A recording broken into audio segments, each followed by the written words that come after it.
Good evening everyone and welcome to the Chrissy B Show. And tonight we're going to be speaking all about women's health.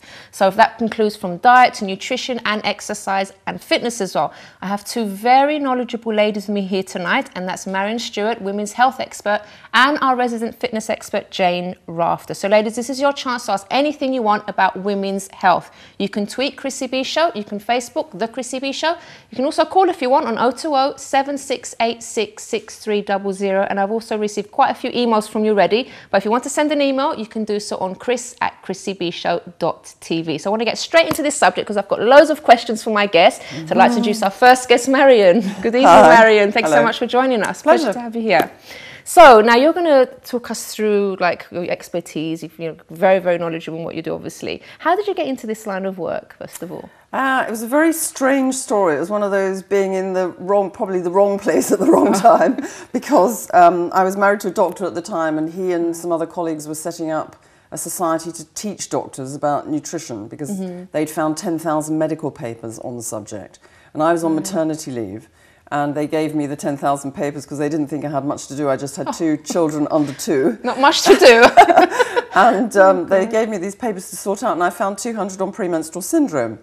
Right. So this is going back quite some time. So in 1984, we actually set up an advisory service based on these 200 medical papers. And in those days, no one was doing anything to do with nutrition. And so the media had a field day, and within the space of about 6 weeks, we had this massive article in the then News of the World, and lots of magazines. Wow, and then we got, well, I say we, it was the royal we. I got dragged onto breakfast television, and that must have been trembling. Exciting for you, though. Well, it was actually horrifying. I was so nervous at the time, and then I got headhunted by 4 publishers. So our program for premenstrual syndrome, which was all natural, was scientifically based, and eventually 90 to 95% of the women were symptom-free within the space of 4 months. Really? So it was just, and as a result of all that... Are you listening to this, ladies at home?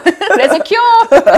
And as a result of all that, we kept doing more research, and I then wrote books on all sorts of things, from cravings, food cravings, which 80% of women get before their period. I did irritable bowel syndrome, pregnancy and fertility, menopause, fatigue, just so many different subjects came out of this research, because we found that as the women were going through the program, not only were they overcoming their PMS, but they were also losing weight without dieting. They were getting their libido back again. Oh, that sounds like heaven, doesn't it? Their skin was clearing up. You know, it was just like magic. The cravings would go. And so we thought, what is all this about? How come this is happening?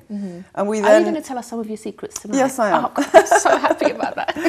What we discovered, which was the key thing, well, because if you think about it now, you may not even know this, but the medical profession, even to this day, cannot agree what the underlying cause of PMS is. And they're still giving antidepressants and hormones and things like that, which are just like a Band-Aid approach. What we found, because we couldn't believe that so many people were getting better so quickly, we had access to a lab in London, and we did proper nutritional evaluation on lots of different women, not just our patients, but the local hospital, family planning clinic, psychiatric daycare centre, and we collaborated with lots of different people, and we had lots of publications. And between them, we found that 50 to 80% of the women had low magnesium stores, and lots of other nutrients like B vitamins, irons, zinc, essential fatty acids, calcium, and so on, were often in short supply. So if you then go through life and maybe have a baby or 2 and do some breastfeeding, at the end of the day, your nutrient levels are so low that you end up clinging on by your fingernails. So that's why you get all these problems. That's why you get PMS, that's why you get difficulties at the time of the menopause, people get period pains and all that kind of thing. There's usually an underlying nutritional reason for it. And when you correct it, it's just like... So it is possible to have a period without PMS? No symptoms. I mean, that's the biggest complaint I've ever had over the years, is that people who have been positively psychiatric with their periods, or had the most awful physical symptoms like breast tenderness, period pains and all that stuff, they have no idea when their period's coming. It just comes. Wow. Because my cousin, I remember my cousin, like, from very young age, her PMS was awful. She used to have to, and the period as well, she used to have to stay at home for like 3 or 4 days. Yes. She kept vomiting. She kept, you know, she couldn't physically get out of bed. No. That's how bad it was. And at the time, doctor said, oh, you're just going to have to put up with this because... I know. It was awful. I don't know how she's today, actually, because I haven't spoken to her in a while, but, you know, it was really, really, really bad. Yeah, I mean, it can be really tough. Some people get flooding, some people get terrible pain, some people have such big swollen breasts that they can't bear to be touched and they have to wear a bra at night. I mean, there's so many awful things that can happen, but the frustrating thing from my point of view is that nutrition is still not on the agenda for medical students. And so you're not going to, if you troll the internet or buy a self-help book, you're going to know more about it in the main than your doctor will, which seems absolutely insane. And all that suffering, you know, we found over the years that 90-something% of women get suicidal, violent and aggressive. Really? They sometimes lash out at their kids, at their partners. We've had husbands who've slept in the car, in the garden shed. Oh my God. You know, it's like so many different... People don't realise how bad it can get for some people. But the thing is, you can actually reverse it within the space of months, and that's the frustrating thing, that people think... So, for example, they may lose their libido after they've had a few kids.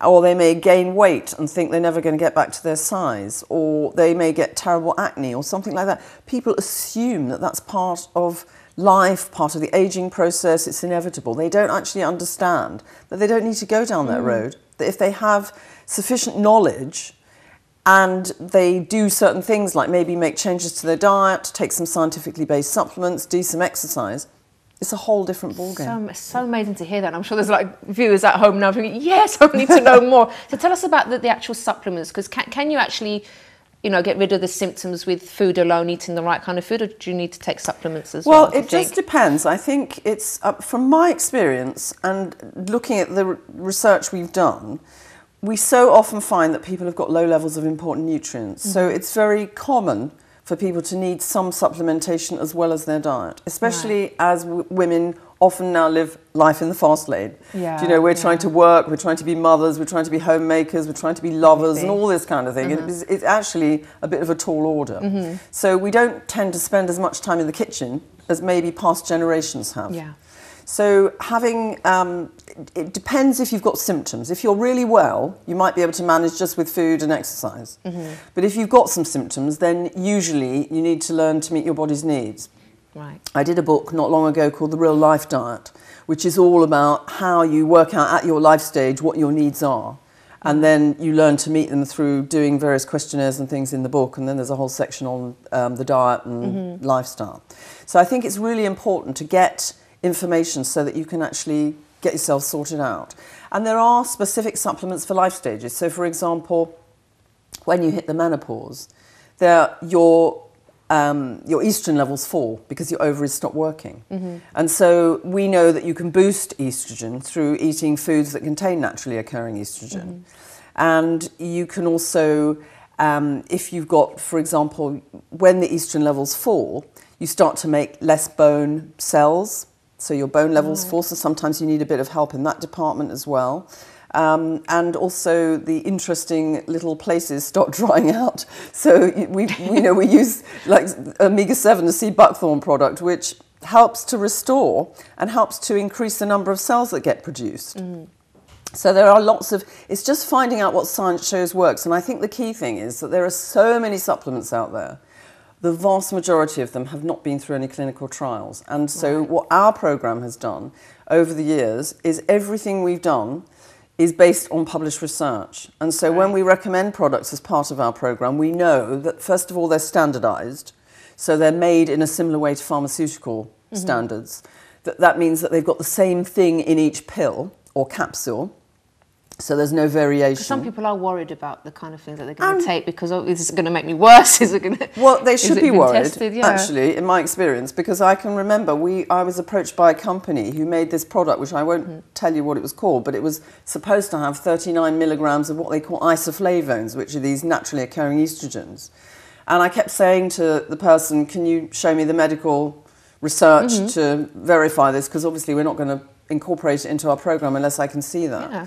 And it just so happened I went to America to a conference the next week, and I was complaining to two researchers I knew about the fact that we didn't really know what was in these supplements. And they said, oh, well, we've just done this review of 40 supplements that contain these isoflavones.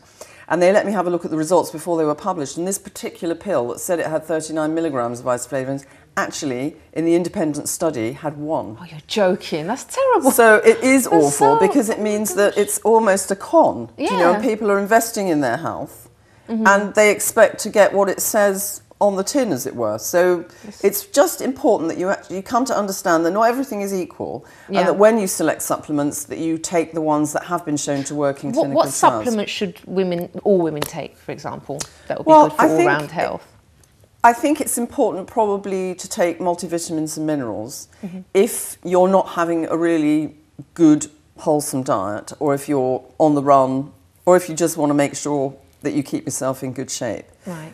And then there are other things that you can take. For example, as you get older and your skin starts to become less plump and you get prone to little fine lines and wrinkles and things, there are specific supplements that have been through clinical trials that contain pine bark and vitamin C and vitamin E. Yes, I mean, the research shows, but yes, some of them do. So, for example... Everyone's going to run out and get them. They're asking, which ones, please? Well, yeah, I mean, I do. The thing is about naming products, but there are companies that make really good standardised products that have been through clinical trials. So if I say Pharmanord, people can actually go to their website and have a look at some of their products, because one of the reasons I like that company is because they've got science to support their products. And that isn't the same case for lots of the companies. Right. So they've got a particular product which helps, and the research shows... And it's been researched yes, as well. It does help. Right. And then there are things for, there are things for women, but also we mustn't forget our men, because, if we, for example, our programme shows that we can rekindle libido. So not only can we address the kind of dried out little places, but we can also make you feel sexy again, naturally. And then if your husband... See, this is restoring relationships as well. Exactly. Imagine, like, obviously there's still love there and everything, but if you don't feel like having sex... Exactly. That you are going to drift apart. So it's like, it's not just a case of health. It actually affects your life. But also, as men get older, they sometimes get less able, and a lot of men suffer with erectile dysfunction. So if the women start feeling sexy again, then we don't want the men to feel inadequate. So, but there are, again, some scientifically based. I mean, there are some rubbish out there, and some things that have, end up containing drugs when they say they're natural. Yeah. But again, there are some safe things that men can use, which have been shown to, in about 3/4 of men, to increase erectile function, which is great news. Because as you say, people still love each other, but it can be very frustrating when one or the other partners. So how would you know if because obviously maybe it doesn't say that in the vitamin or the supplement that you want to take has been tested, where would you actually find the information that yes, this supplement has been tested, it's a good one? How would you know? You need to, well, the internet's a good place these days, because you can actually, if you type in, whatever it is you're looking for and you want a natural supplement, or if you happen to know there's a particular company that makes scientifically based products, or we have a programme, so people come on the programme and they fill in questionnaires and diet diaries, and then we tailor make, or in all my books, I've got lists of supplements that are scientifically based to do with that condition. So if it's PMS or menopause or whatever it is, and in the menopause book there's a section on heart disease, osteoporosis, libido, bone loss and all of that stuff. So it's got all the information in there with the medical references at the end of the book, because that's really important. And for women that are concerned as well about breast cancer, maybe it's been in their family, what would you suggest for them? Well, there's very interesting. I wrote a book years ago called The Phyto Factor, and I remember going off to a place called Eilat to actually write for 2 weeks to get some sunshine. And there was so much research material that I had it shipped out, and I was sitting there reading, and I was reading about this study that was actually published in Israel, which was an audit, because they had the highest incidence of breast cancer in the world at one point. Wow. And they were expecting, after 10 years, that they would see an increase of another 20% based on past trends. But when they did the audit, they found there was a 34% decrease, and they couldn't work out why. They tracked it back, and they found that in cow's milk, because of the food chain, it contained more than 1,000 times more than the permitted levels of organochlorines, which are environmental estrogens, and they cause cancer. Oh my gosh. And when there was a public outcry, and those got banned, it fell like a stone. So I would say use only organic dairy products like milk, for example, because the dioxins are actually in the milk. And that's one way. And so interesting. Also making sure that you're in good nutritional shape.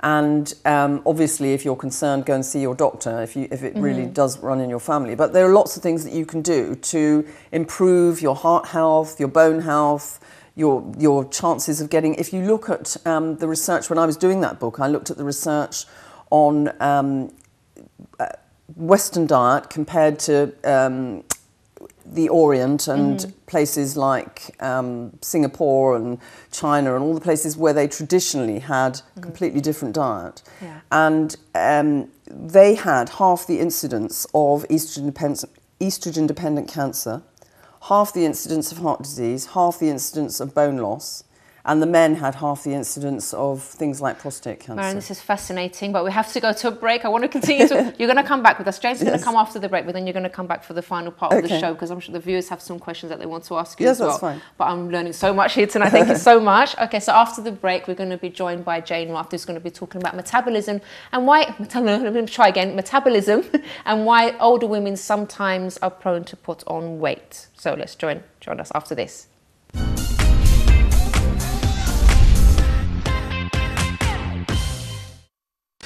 Don't forget to subscribe to the Chrissy B Show, always aiming to show you the happier side of life. You can find us on YouTube, Facebook and Twitter.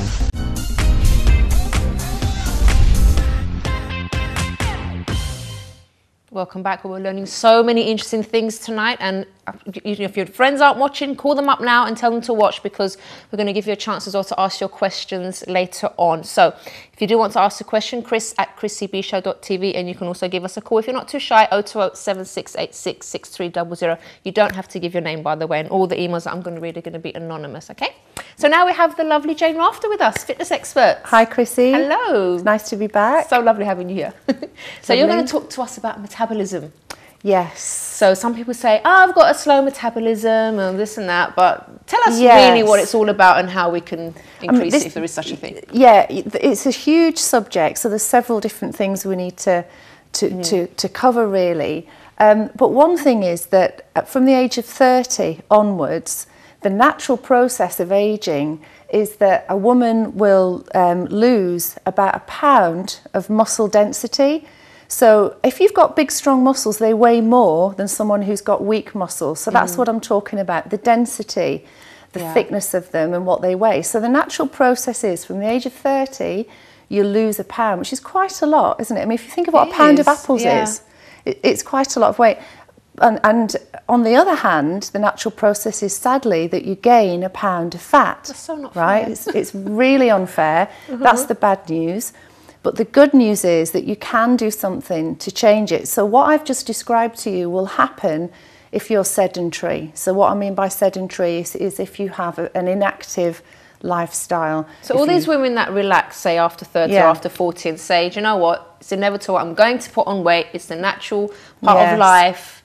That's a load of rubbish, isn't it? It's a load of rubbish, and it also happens to the women who only rely on diet to try and look good and manage their weight and their dress size, you see. So it's kind of a road to nowhere if all you do is diet, because the exercise is really important, because if you exercise and you do the right kind of exercise, which we can talk about as well, then you will not lose the muscle density and your body fat won't increase. And don't forget that if you had like a pound of muscle sitting next to a pound of fat, the pound of fat takes up much more space. So it's not just what's going on the scales. So if you think about losing a pound of muscle and gaining a pound of fat, you'll actually weigh the same, but you'll be going up a dress size gradually, won't you? Because the fat takes up more space. So yes, it's useful to know what you weigh. It can be very helpful if you're trying to manage your weight and you know you're overweight and you're trying to shift body fat, but it's not the whole story. That's worth bearing in mind. Give us some tips and advice then, Jane. I think, you know about the muscle density and how to keep it nice and strong and keep the muscles strong. You need to do the right kind of exercise. So you need to do what we call weight-bearing exercise. So that means actually lifting something and using resistance. So, I mean, the ideal thing is to go to a gym or go to a class and work with weights. That would be the ideal thing, but that's not everybody's cup of tea. Some women are afraid of, I have so many of my friends saying, oh, I don't, because when I advise them, and I'm not very in a position to give advice at the moment because I put on quite a bit of weight since I started this show. But anyway, I do say to them, I love weights. It did. I was very overweight before, and all I did was weight training and aerobics, and I didn't sort of cut down on my food or anything. In fact, I think I was eating more at the time. Yeah, but I went down very quickly to a size 10. Yes. But I tell my friends, look, you're not going to, they always worry about, oh, I'm going to get big and muscly and I don't want to look like a man. Yeah. But I say to them, you don't. You're not going to lift massive weights or anything. It's just... Absolutely. And this is something that I bang on about all the time to my clients, to my classes. You will not get big and bulky. It's actually really difficult for women to get big and bulky. In terms of their muscles. You're much more likely to get a bulky arm because you've got body fat on your arm. It's very unlikely that you'll get a big arm because you've got loads of muscle. I mean, if you go to a gym and you start lifting very heavy weights and then eating loads of protein and actually behaving like a bodybuilder would behave in order to increase muscle mass, then it potentially you could. But I mean, physiologically, men are designed to build muscle much more easily than women. It's really hard to build muscle.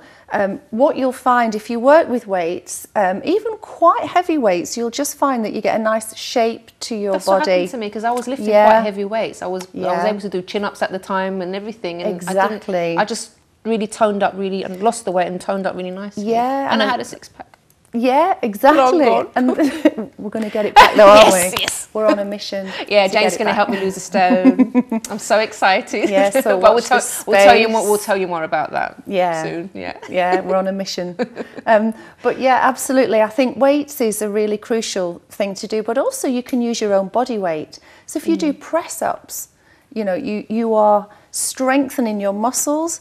And linking into what Marion mentioned earlier, which was the bone density, if you work with weights and you do weight-bearing exercise, not only does it increase your muscle density, it actually increases the density of your bones. So I guess everyone who's watching has probably heard of osteoporosis, which is basically sometimes known as brittle bone disease. So a lot of old people have it, and they can fall over and break a hip just like that because their bones have gone more brittle and less dense.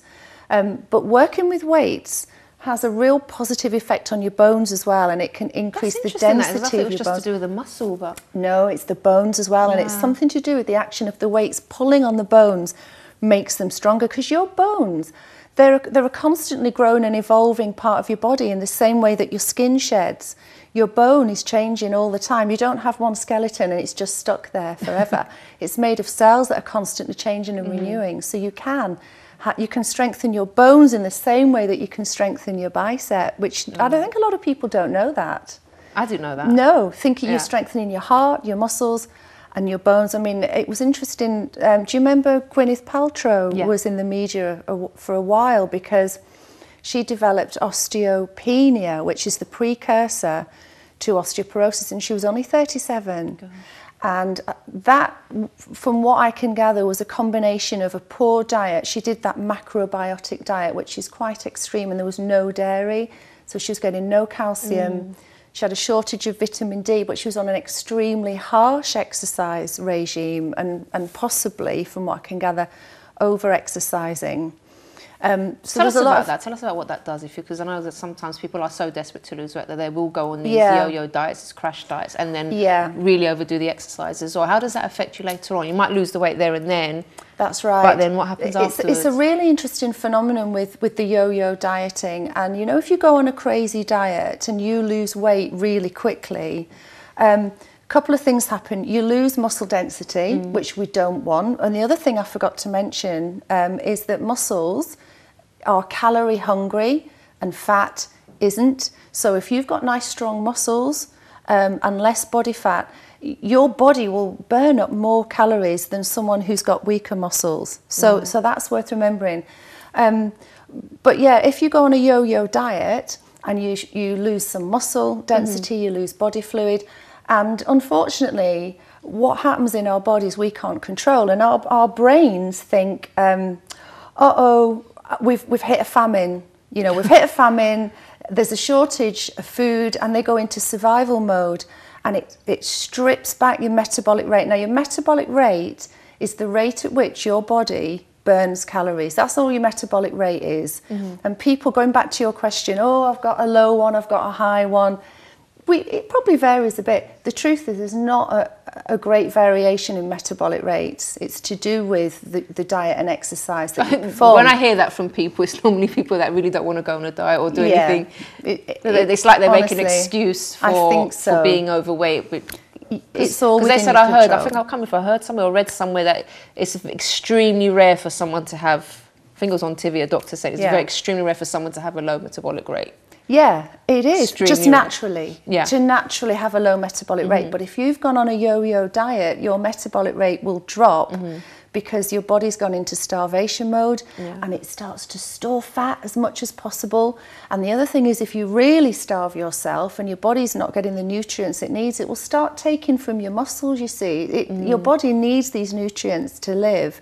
So it does all of these things which will just scupper what you're trying to achieve. So rather than trying to lose weight quickly, the best thing is to just take the long view and to say, you know, if you're carrying too much body fat, don't just think about, right, I'm going to not eat for a week and then I'm going to really cut back for 2 months. Try and think of a 6-month view and think where you want to be. And also think about your health. Think about feeding your body the nutrients it needs, like you would put the right petrol in a car. You know, you wouldn't put the wrong thing in your car. It's not going to run.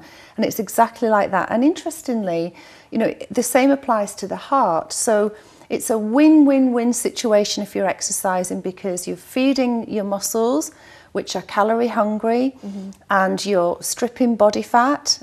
So you're dropping a dress size, and you're improving your, what we call the cardiovascular function, which is just basically the fitness of your heart and your lungs. And when women get to menopause, it's quite common to have heart problems because there are hormonal changes that affect that system. Right. And if you don't exercise, 1 in 2 women face heart disease. Oh my gosh. Currently in Britain. That's terrible statistic. 1 in 2, and it's more women than get breast cancer. That face heart disease. And these are sedentary women. Perhaps they smoke, they've probably got high blood pressure. There are genetic factors as well, but you shouldn't worry if your family have got it. It doesn't necessarily mean that you will, and you can do things to combat it. So if you exercise, you're going to deal with all of these things in one. And by exercise, we've talked about the weight bearing, perhaps lifting weights, working with your body weight, even walking, just walk is really good. So fast walking, I would say. I don't mean like a casual stroll around the park. Sounds like it's a bit out of breath. On a summer's day, which is nice. Get yourself a little bit out of breath. Ideally, aim for 30 minutes, 5 times a week, where you get to a point where your heart rate is raised and you're slightly out of breath, perhaps slightly pink. It might be, if you imagine power walking up a hill, if you're late for an appointment, the speed you would walk if you were late getting somewhere, that's power walking speed. You want to be doing something like that as a minimum, 30 minutes, 5 times a week. And you can build on that. So if you start with walking, you might find that you can go and join a class, do some Zumba, do some aerobics, take up a sport, play tennis, and increase the activity, because the higher you push your heart rate, the better it is, and it improves your fitness and helps you lose weight. Now, for ladies that are watching now that maybe think, look, it's a bit late now, I haven't exercised for years, I'm, I don't know, over 50, like they think that's old, and what do I do now? Is it worth it? Can I make up for time lost? Or well, all I can say is it is never, ever, ever too late to start. It is never too late. If you're watching this and you're 75, it's not too late to start exercising. So you start small, you give yourself small targets, you just walk, and you start to get more active gradually and build it up. And I think the important thing to say is you've got to be safe. We don't want to incur injury. So I always say this when I come on the show, don't I? You know, don't put your trainers on and go out of your house and sprint down the road. Like your friend did. Like, I know someone who did that. And it doesn't work. You get to the end of the road, you come back, the next day your knees hurt, your back hurts. Forget that, I'm not doing that again. That. You can't breathe, you've got a stitch. Yeah. Build it up slowly, take the long view, start with walking. Swimming is really good for people who are perhaps carrying a lot of weight, because the water supports your body weight. Because if you think about it, if you're very large and you start jumping, there's a lot of weight banging on your knee joints, on your back, and you can very easily cause injury. You can pull muscles because your muscles aren't used to working in that way. It is a good idea to try and get some help from somebody, to, you know, a personal trainer or a gym, just to set you on the right track. But if you don't want to do that, it's not necessary. Just go and walk, go and have a swim, and put something in your life on a regular basis. Get off the sofa. I don't care if you run around in circles in your living room for 10 minutes, just do something. There you go, ladies. Never too late. So Jane, you're going to stay with us because we have some questions from our viewers, and also Marion's going to be joining us again. So join us after this. If you do want to give us a call, 020 7686 6300, or you can email chris@chrissybshow.tv after this.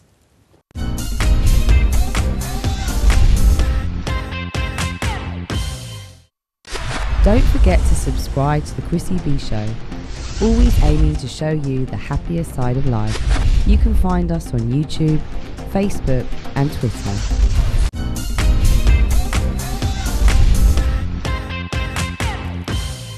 Welcome back. Well, I still have my two experts with me tonight, and now they're ready to answer your questions. So I have got quite a few emails. I don't know if we're going to get through all of them.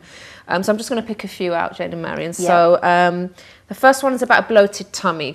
Someone's asking, what's the best home remedy for bloated tummy? But I suppose you can also tell us about the supplements we can take, Marion, for bloated tummies as well. Well, there's I get that. Lots of reasons why people get bloated tummies. It's very often, if you remember before I was talking about nutrients being in short supply, not only does it affect your hormones, but it affects your immune system, because the body, the immune system is responsible for keeping you protected and fighting off the toxins. But when your nutrients are in short supply, it doesn't work properly, it becomes impaired. And so when you have, let's say, a piece of wholemeal toast, it may think that that's a toxin. And so you get a reaction in your body where you get fluid being dragged into the cells to drive out the toxins. So suddenly you can put as much as half a stone on in fluid overnight, and you get this kind of swelling that looks almost like you're pregnant. So it could be that simple. Or it can be you've eaten something that you don't tolerate very well. Do you know, there's lots of different reasons. Your system's sluggish, before periods, you're constipated. Well, people become constipated very often before their period. So, and magnesium is necessary for smooth muscle control. So you need more, maybe more magnesium. You may need to change your diet. There's all sorts of things that you can do to make sure. And if you've had an upset tummy, taking probiotics and things like that is important too. So that you actually keep the balance in your tummy, and you keep the sort of the good versus the bad bacteria in balance. There's a whole book. We did a whole book on irritable bowel syndrome. So I mean, it's a massive subject. I think we need a show for each symptom and each thing, isn't it? Okay then. So I've got another question here. This one's for Jane. I never feel like exercising during my period. Should I exercise during my period or not? I don't think there's a standard answer to that, and I think that every I mean, every woman's experience of periods is different, and if you've got light period pain, light cramps, then exercise can definitely help. However, if you've got severe cramps, then you're better off staying at home with a hot water bottle and doing it the next day. I mean, I speak from experience. I've suffered from really bad period pains. I've had all kinds of drugs for it. I've been on the pill. I've had prescription tablets for it, and you know, I'm interested in magnesium and also evening primrose oil. Helps as well. So it's interesting in everything and that the combination of the heat. And I think what I tend to tell my patients is, you know, don't really make yourself do something that's uncomfortable when you've got your period, but maybe do some yoga. you know, do something really calming or I think relaxing. I think that's a good idea. You might not feel like jumping, but in terms of what you should or shouldn't do, there isn't a should or shouldn't. I mean, you're absolutely fine to exercise with your period. I know loads of women it doesn't bother them at all. And not when you've got something like flu, because I'll often hear people say, look, don't exercise. Oh, absolutely. If you're ill, no, Yeah. you shouldn't. You know, if you've got a light cold, you'll be fine. But if you feel poorly, if you've got a sore throat and a headache, you just need to rest, because your cold will take longer to go. If you're exercising and pushing your body needs to rest when you're poorly, definitely. But with not just if you've got a little headache, ladies. No, no, any excuse. no, that is I not. couldn't exercise today because I got a slight little headache. Oh, a slight headache. No, that doesn't count. Definitely. I'm glad you said that. Yeah, I'm not going to use that excuse. No. Okay, let's find another one. This one's about random spots. Why do I get random spots sometimes? And also, I tend to get spots during my period as well. Well, again, this comes back to the low levels of important nutrients. I mean, we found that very often, one of the things that was happening was that people that had acne forever, their skin cleared up. And in fact, I was a nutritionist for Channel 4 Model Behaviour for the first series. And I had 21 finalists who were 16 to 18. And one of the actual finalists, she had such awful acne. I remember she had this thing hanging off her nose, and you couldn't help looking at the thing on her nose. You thought, how on earth has this happened? But within 2 months of changing her diet and taking supplements of zinc and like the supplements I was talking about before, which contain key nutrients, she was blemish-free. Oh, that's amazing. I know, sometimes I go into the... Sometimes you see these teenagers in the chemist or in the health food shop, and I feel like she wants to tell them zinc and other things. Because there are things that you can do to make it better. That's another programme we're going to do about acne. This is so interesting, really. It's like, so many teenagers get depressed and they feel so bad, they don't want to go outside.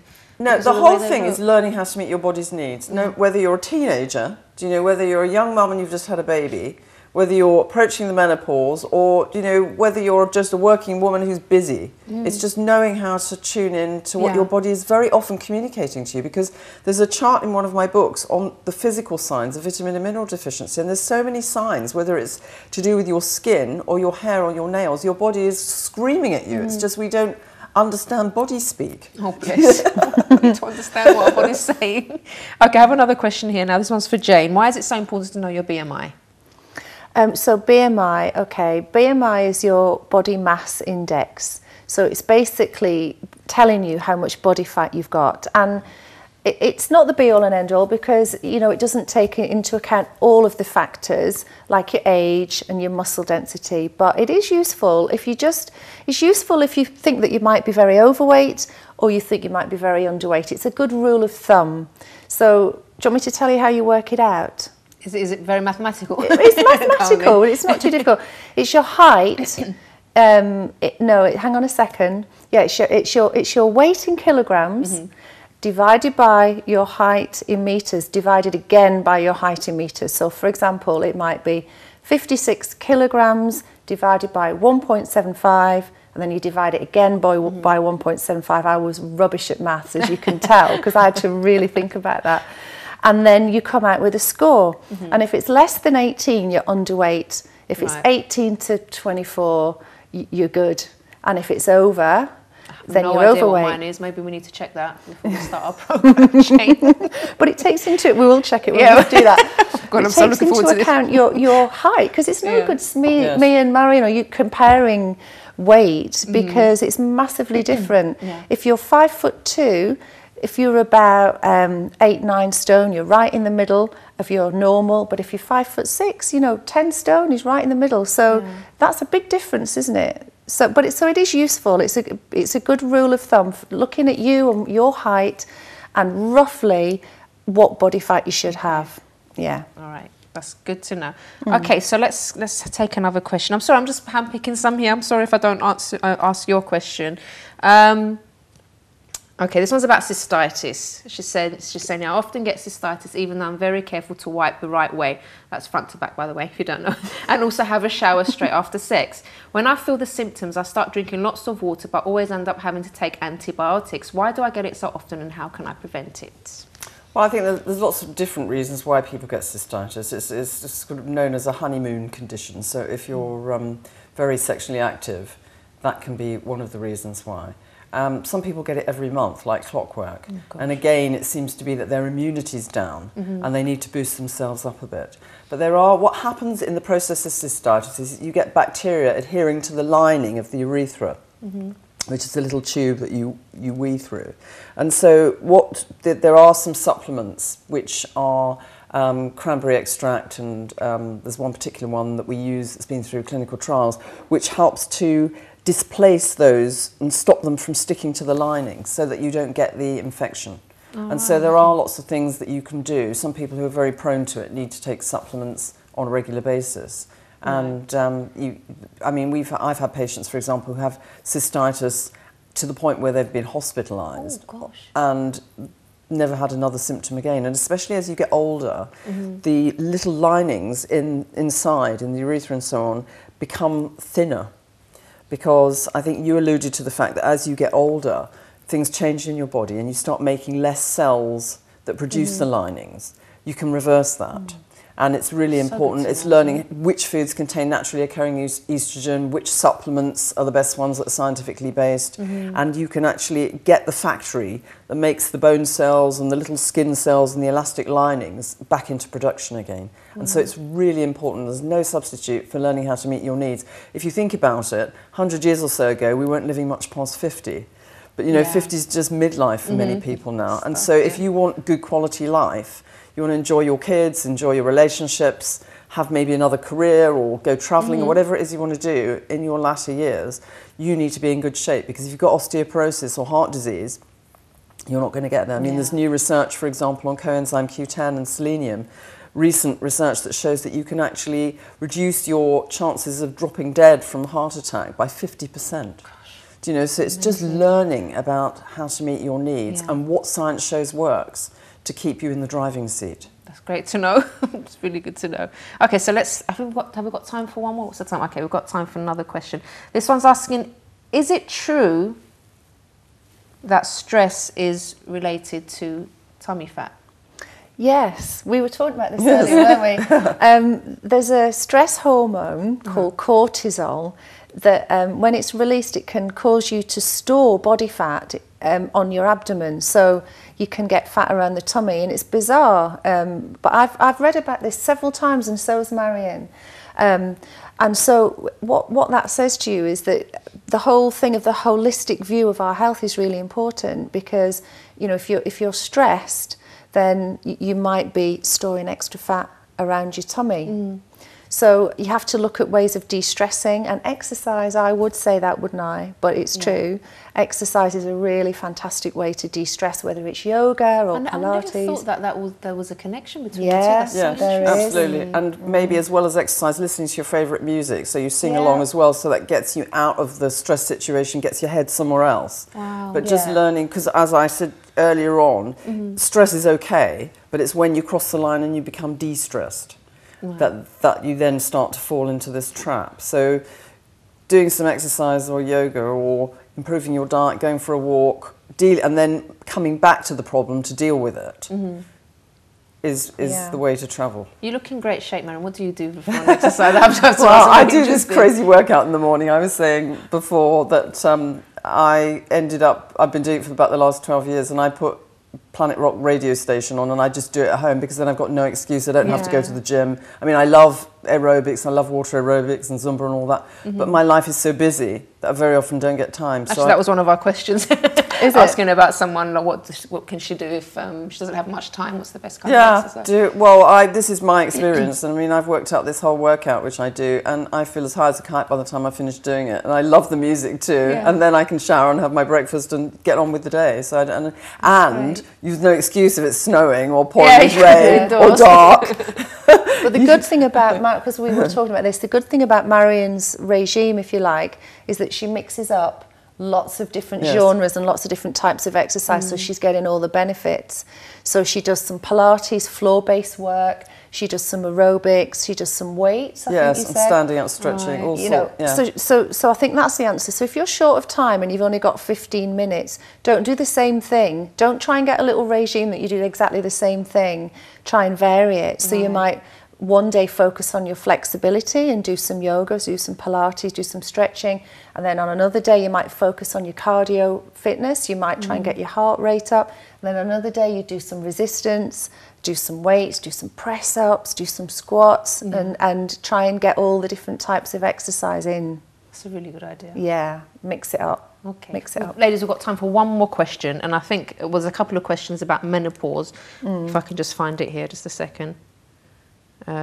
Menopause can be the best time of your life if you learn to meet your needs. I can't find the question. Tell us about it anyway. You've written a book about it as well, haven't you? The actual menopause. I've written several actually. But what happens is that you get to the menopause, and most people think it's part of life that you're going to fall apart. They become invisible.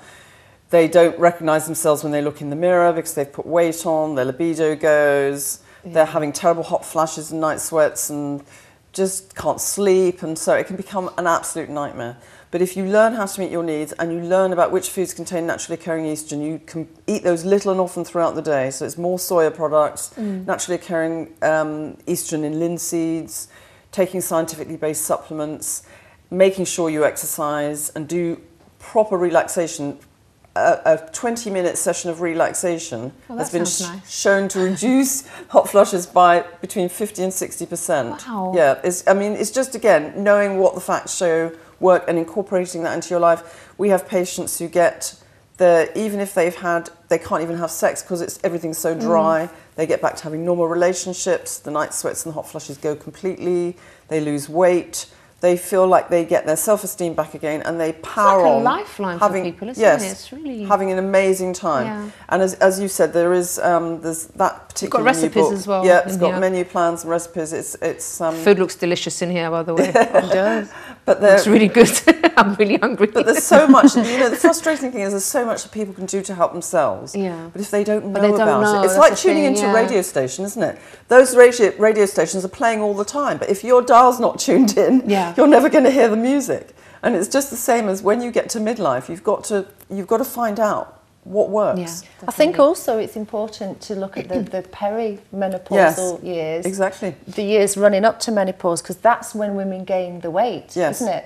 In those 5 years leading up to the menopause. So when you start to see the changes, take action straight away. Even earlier than that, really, because if you've got awful PMS and it starts to get worse as you get older, which it often does, and then you bump into the perimenopause, I've come across many, many women who are having symptoms every day. It becomes like a complete nightmare. But it doesn't have to be that way, because if you learn how to get your PMS under control and you get your body into good nutritional shape, when you get to the perimenopause, you're not going to have many symptoms. Exactly. And then if you learn how to deal with the perimenopause, you'll sail through the menopause, guess what? No symptoms. And then you get better bone mass, less heart disease, you don't lose your libido. There's even research to show that it can decrease your chances of getting dementia. Wow. So it could be a really happy story, just learning to meet your needs. We've run out of time. I don't want the show to end because I'm learning so much. It's been really fascinating, ladies. Thank you so much for coming on the show. We have to do this again soon because I have so many more questions to ask you. Thank you so much. And I'm sure that the ladies at home and even the men, you probably learned a lot tonight as well. So thank you so much. So we'll be back again on Friday, where this time we'll be talking about do's and don'ts of relationships. So that's going to be a very interesting show as well. So we'll see you again next time. By the way, all the information about our guests tonight, if you want more information, you want to find out about everything they've been talking about, you can visit chrissybshow.tv and everything's there. So we'll see you again next time. Bye-bye for now.